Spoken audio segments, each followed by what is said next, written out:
버튼도 구독, 좋아요 눌러주시고 큰 부자 되시기를 바라겠습니다. 자, HB 40회차 시비는 발행을 했죠.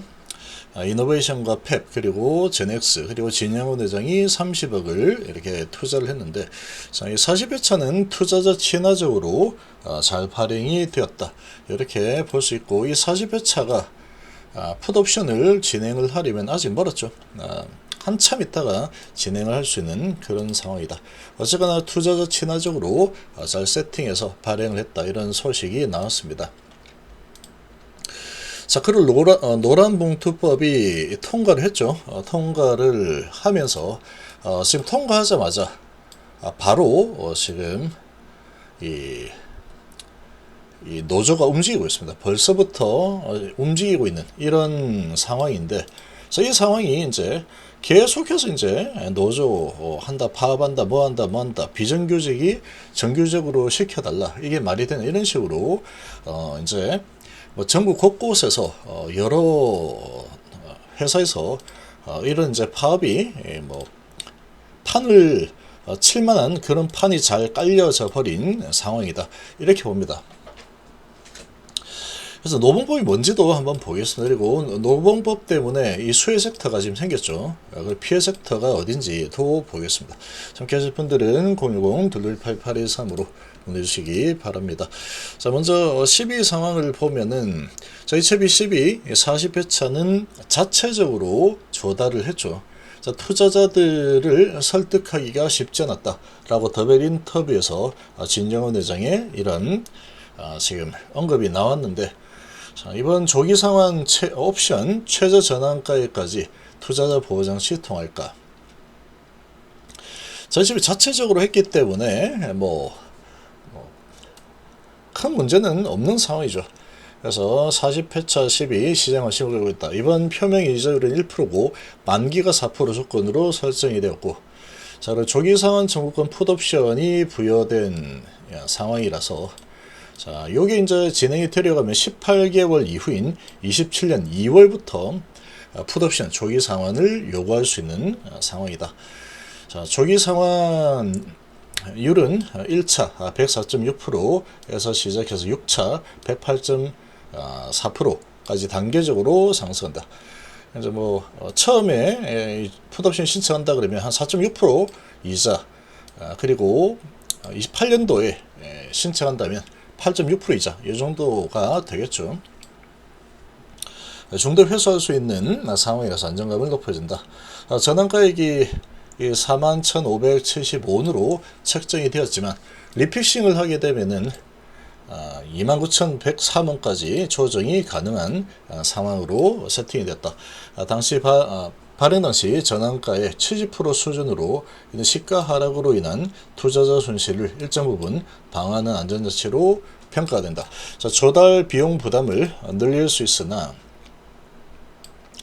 투자자 친화적 설계라는 점에서 긍정적인 평가를 받고 있다. 이번 발행은 리스크 최소화, 안정성 강화라는 두 마리 토끼를 노린 전략이다 라는 분석을 지금 계속 내놓고 있죠, 언론에서.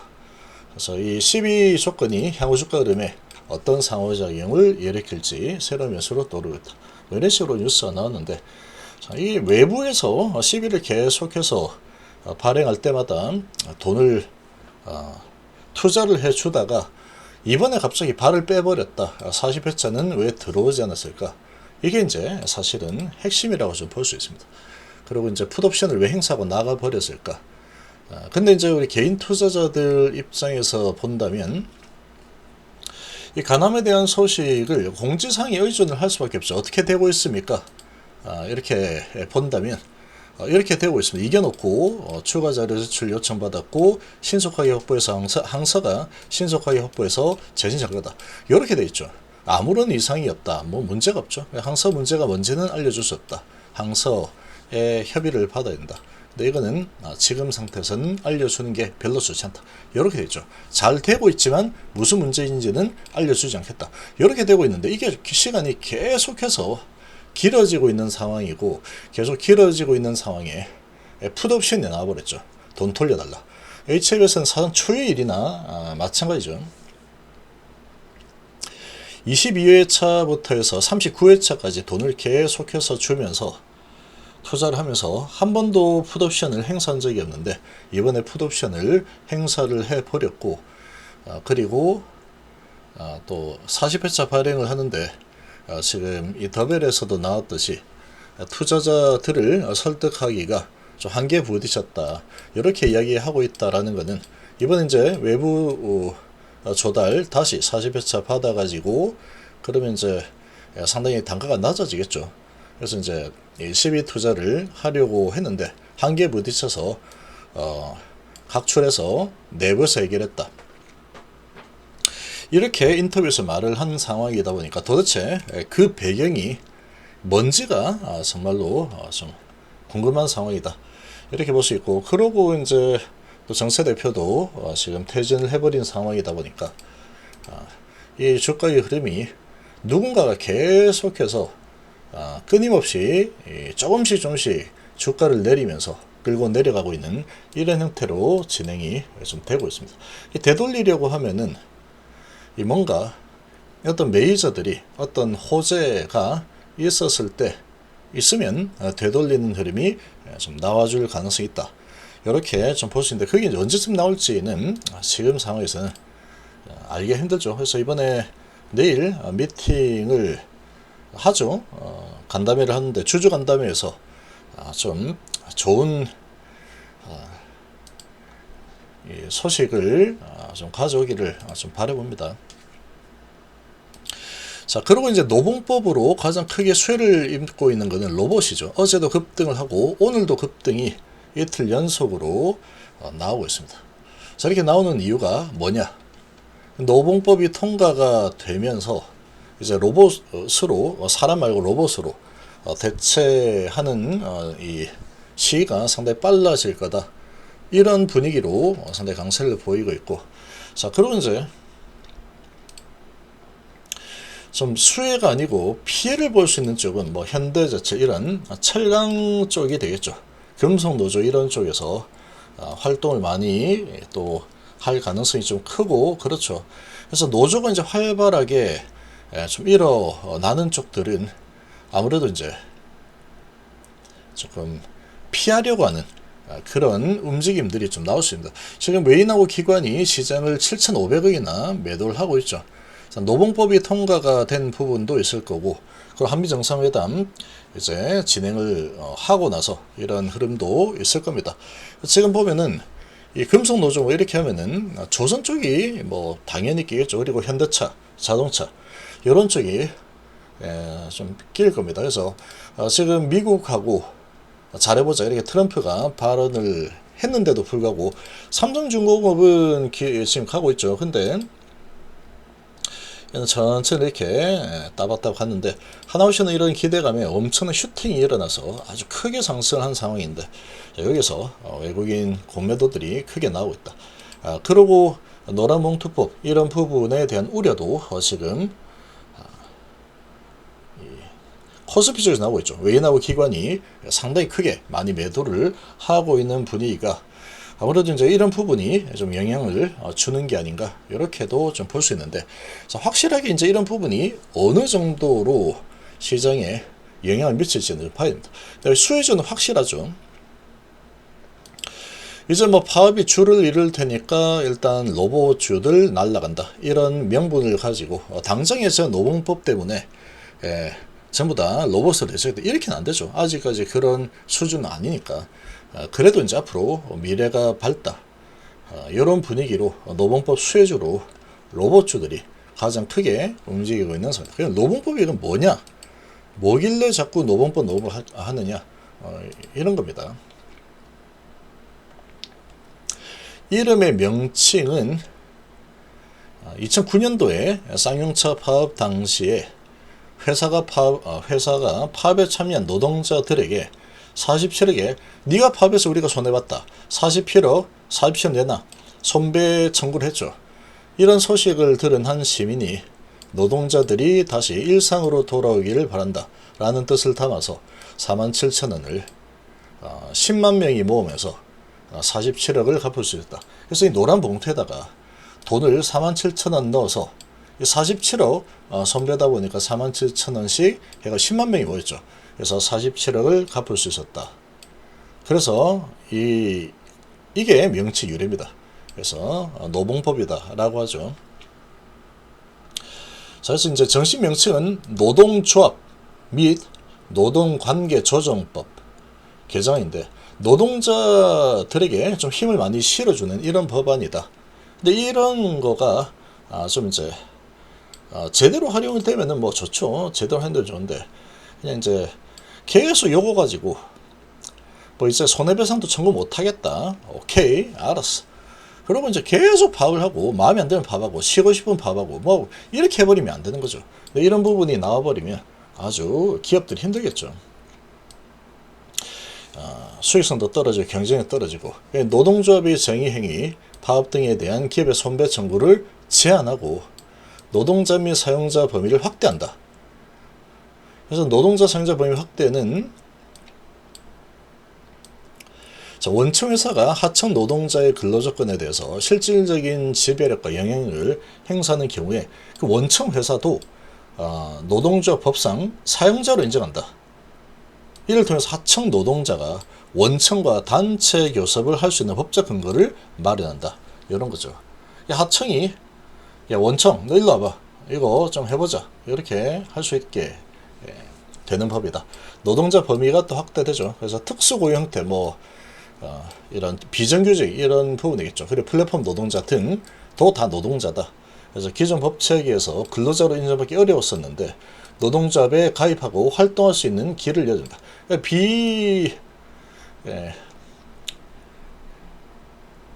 비정규 노동자들 입장에서는 이거 뭐 무조건 가입해가지고 나 정규직으로 빨리 바꿔줘, 이렇게 바꿔줄 때까지 나 계속 파업할 거야, 뭐 이렇게도 할 수 있는 상황이 좀 될 수도 있겠죠.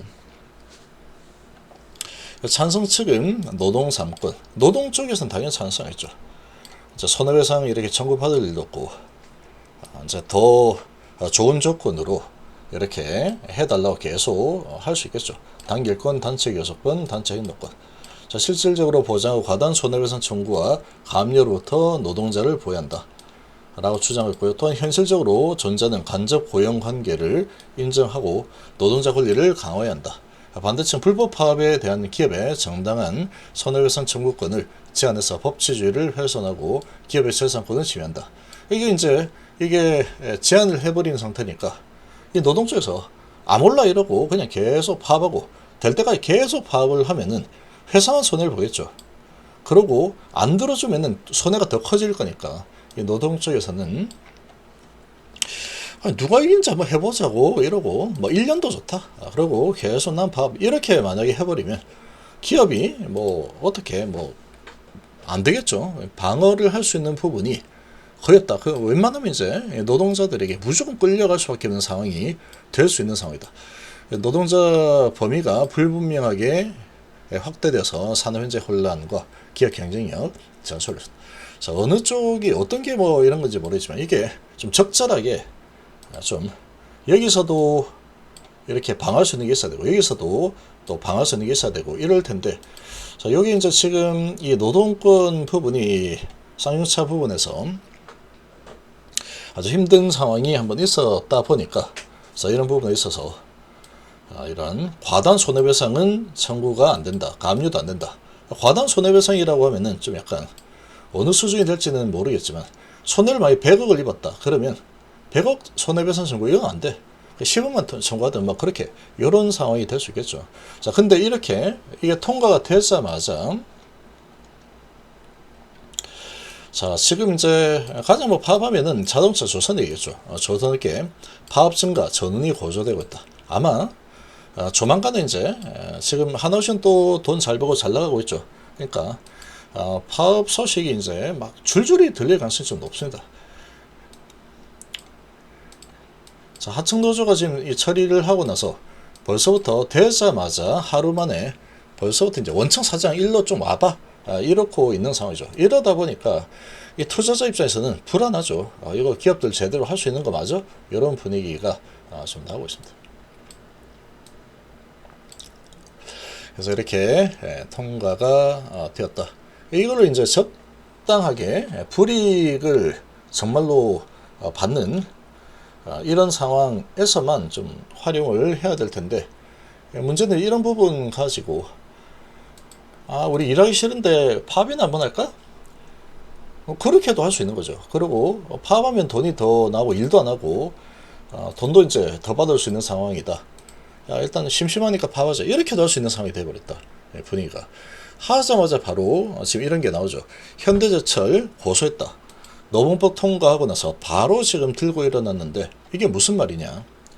자, 금속노조 현대제철 비정규직 지회가 1890명 정도 되는데, 이 비정규직이 말이 안 된다. 왜 우리가 비정규직이냐. 중간에 자회사 둔다고 해서 불법 파견, 범죄이 없어지는 게 아니다. 자회사를 통해서 노동착취 구조를 연구하려는 행태다. 직접 중단하고 빨리 우리를 직접 고용해라. 우리도 현대제철 지금 사원으로 빨리 만들어줘. 이런 상황이죠. 1890명을 현대제철이 그대로 이제 비정규직 그런 거 없이 다 받는다. 그러면 이 비용 부담이 상당하겠죠. 근데 이제 이런 상황이 되니까 이 비정규직 입장에서는 손해볼 게 하나도 없죠. 손해볼 게 없다. 계속 이렇게 해가지고 나 비정규직 싫어. 정규직 해줘. 뭐 이렇게 하면은 계속 안 해주면 끝까지 나 일 안 해. 이렇게 뭐 하면은 뭐 손배소 뭐 이렇게 한다. 이렇게 해도 못하는 상황이 되버리죠. 과도하게는 하지 못한다. 이렇게 되어 있는 상황이니까 이게 이제 지금 좀 과도한 이런 파업의 형태가 계속 압박이 일어나게 된다면 상당히 기업들이 점점 좀 힘들어지겠죠. 이런 상황이다 보니까 지금 좀 영향을 좀 많이 미칠 수 있는 상황이다.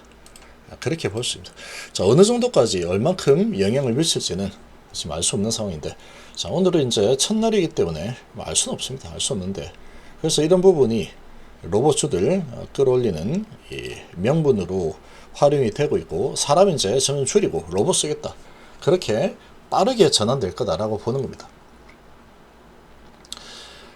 그리고 이제 한미정상회담 이런 부분이 좀 마음에 안 든다. 이런 것도 있을 거고, 이게 이제 지나갔으니까 일단은 차신하겠다. 이런 의도도 좀 있을 거다. 이렇게 좀 보시면 되겠습니다.